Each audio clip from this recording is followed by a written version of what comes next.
Et là-dessus, je retrouve notre panel de députés. Pour les libéraux, Darrell Sanson. Pour les conservateurs, Luc Berthold. Pour le Bloc québécois, Jean-Denis Garon. Pour le NPD, Peter Julian. Bonsoir à vous quatre. Bonsoir. Darrell Sanson, je commence avec vous. Pourquoi vous avez voté contre la motion des conservateurs? Parce que votre suspension, ça ne crée pas une forme d'injustice régionale au pays, au fond? Absolument pas, parce qu'il faut comprendre que les mazotes ont augmenté depuis un an de 75 %. Notre gouvernement a été focusé sur comment on peut cibler les endroits où il y a des difficultés supplémentaires.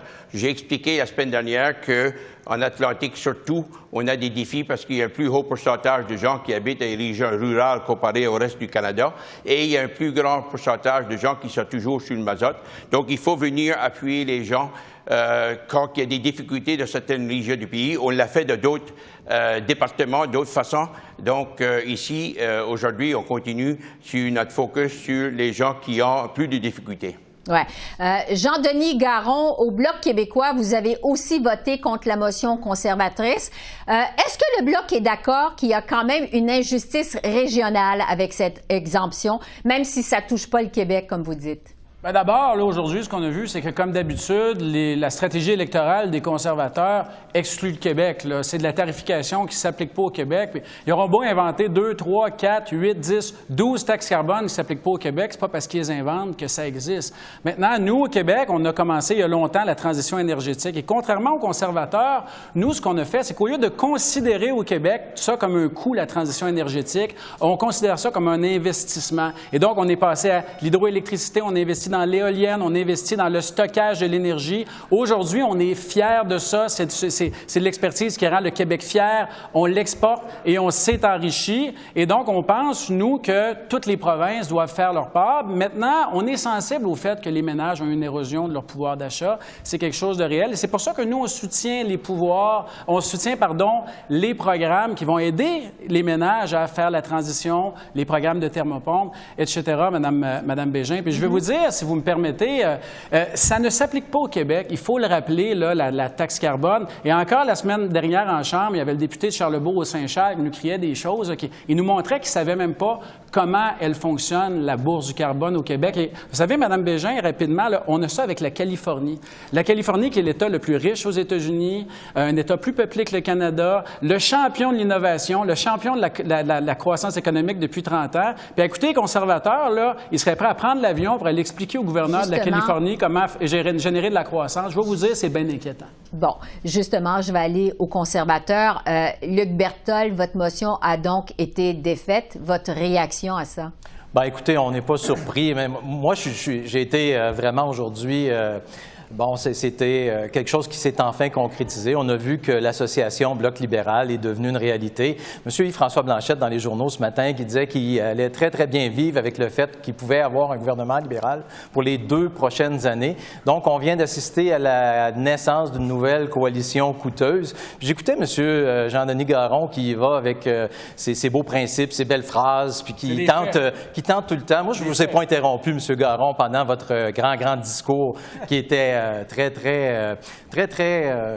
idéologique, mais dans les faits, là, les Canadiens et Canadiennes, ce qu'ils ont, c'est qu'ils doivent payer plus cher pour le chauffage, ils doivent payer plus cher pour leur essence, ils doivent payer plus cher pour leur épicerie. Puis ça, c'est des réalités. Et nous, les conservateurs, ce qu'on veut faire, c'est faire baisser la facture pour l'ensemble des Canadiens. Et la taxe carbone, c'est quelque chose qui peut être arrêté, mis sur pause tout de suite, particulièrement pour le chauffage, particulièrement pas en choisissant une partie du pays par rapport à un autre. On a vu les provinces, le NPD, il y a des gouvernements qui ont même menacé de ne pas payer la taxe sur le carbone. Et ça, c'est la réalité. Pourquoi? Parce qu'au-delà de l'idéologie, il y a la vie de tous les jours des Canadiens, il y a la vie de tous les jours des Québécois qui doivent payer plus cher en raison des taxes carbone, en raison des mauvais choix. Et c'est ce qu'on a voulu faire aujourd'hui, donner une pause aux Canadiens. Malheureusement, on l'a vu, le Bloc a volé à la défense des libéraux parce que s'il n'eût été du Bloc, cette motion-là aurait passé et les libéraux seraient retrouvés dans le trouble aujourd'hui.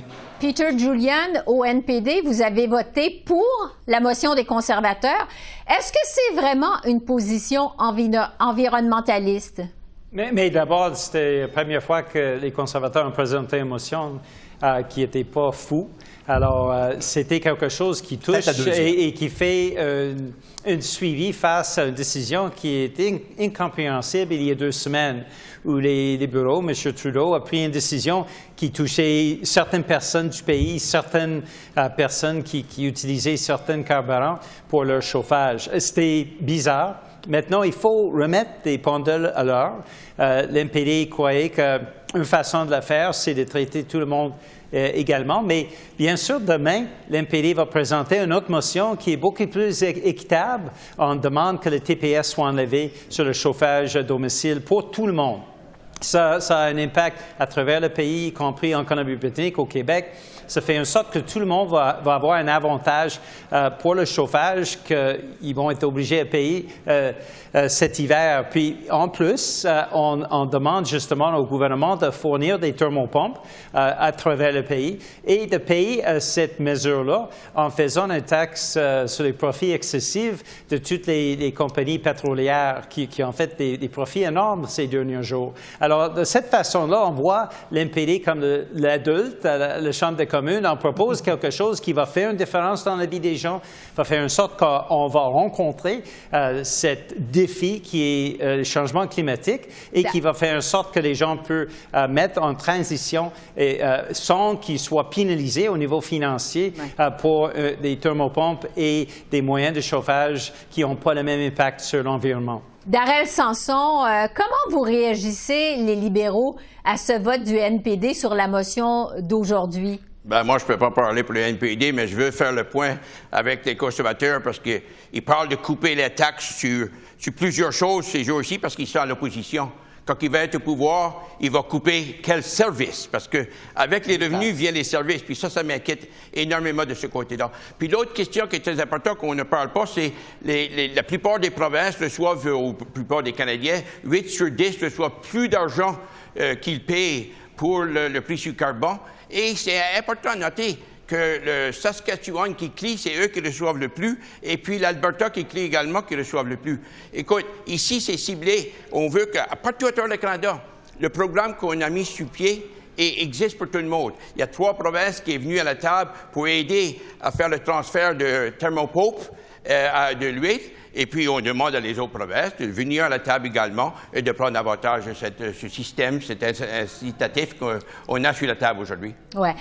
Luc Berthold, on a entendu votre chef tout à l'heure accuser encore une fois le Bloc québécois de vouloir doubler la taxe sur le carbone avec son vote d'aujourd'hui. Qu'est-ce que vous voulez dire au juste? C'est pas doubler. Ils veulent radicalement augmenter la taxe sur le carbone. Il y a 2 députés qui se sont levés en Chambre pour dire que la taxe sur le carbone n'était pas assez haute. Et pas une fois, ça a été démenti par aucun député du Bloc québécois.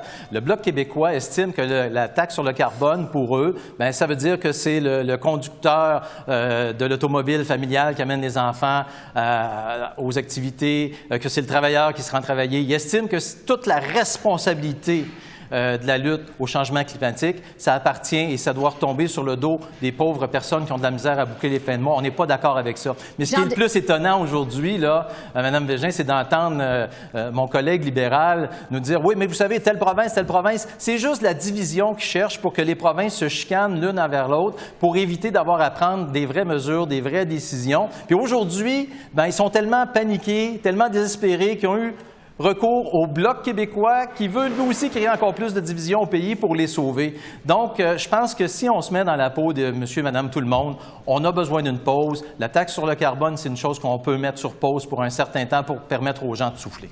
Oui, c'est tout le temps qu'on a. On aura certainement l'occasion de s'en reparler. Merci à vous 4. Bonne soirée. Bonne soirée, merci.